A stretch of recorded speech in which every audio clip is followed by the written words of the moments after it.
So here I am making another potato vlog about random shit. Um, some current thoughts, current events. Autumn. What is what is this? It's a potato vlog, that's what it is. But just have questions about things. I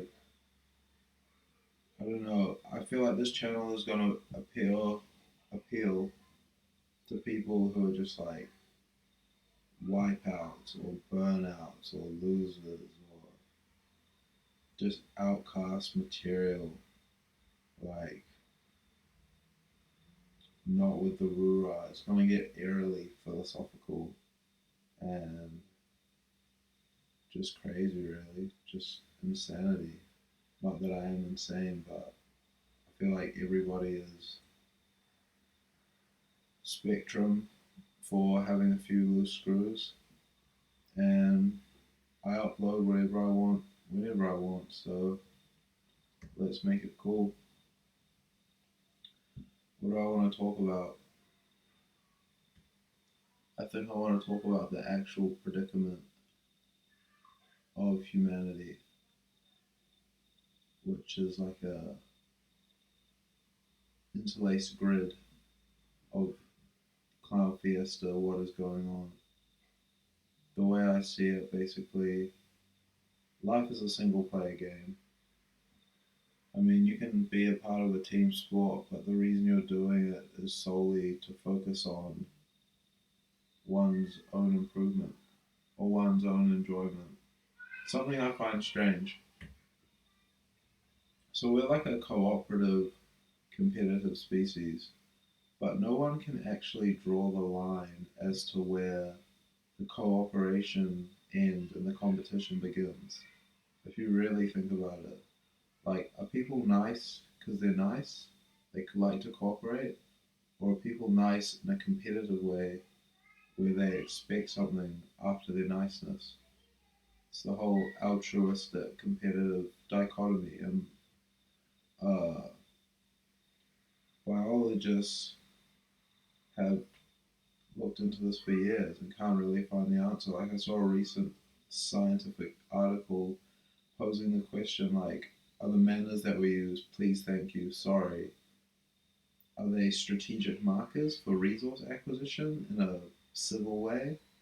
Or do they come from people's hearts? Do they truly mean what they say?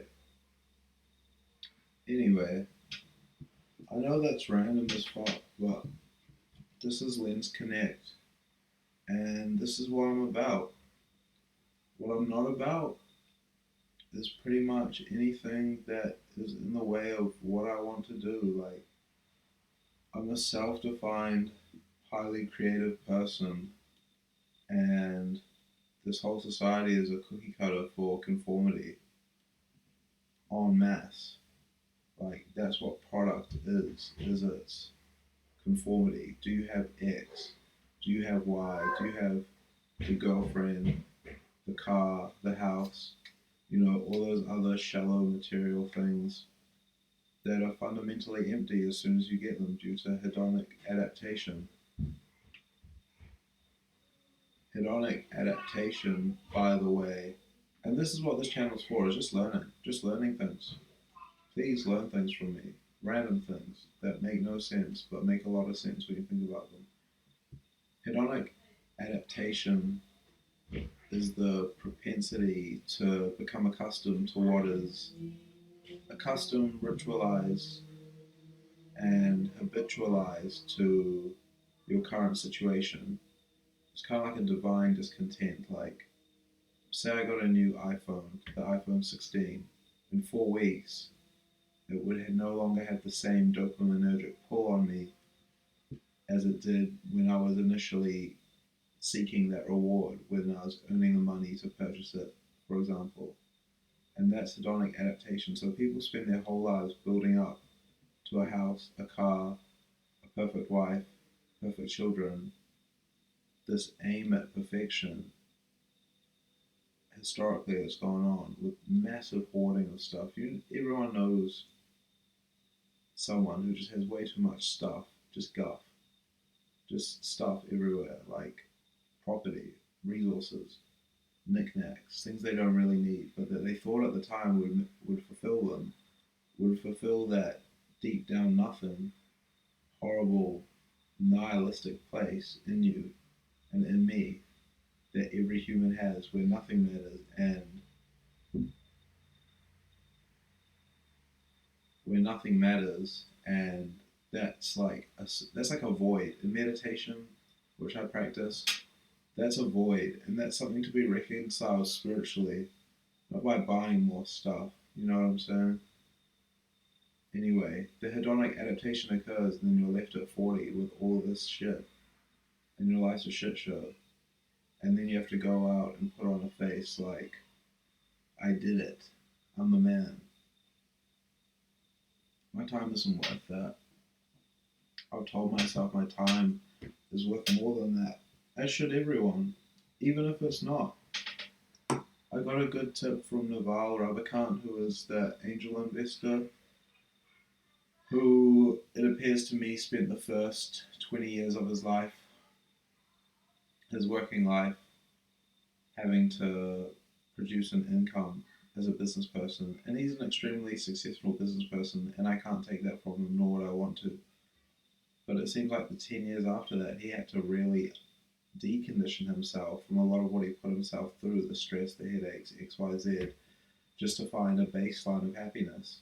So although he attained material success, which is great, it's a good baseline,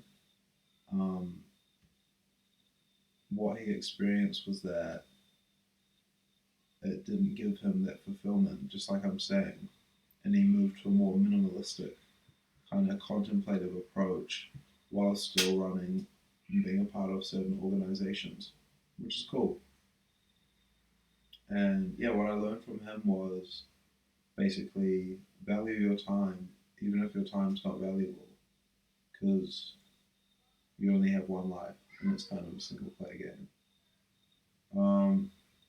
This was a really random riff, but I'm just trying to introduce people to my style of thinking and how I choose to express myself and what I do care about, like things like nature, minimalism, design, strategy, gamification, science, philosophy, art, music, dance, sports, martial arts, all of this stuff, all this cool stuff, and what I don't care for, which is, to be very blunt, in this day and age, like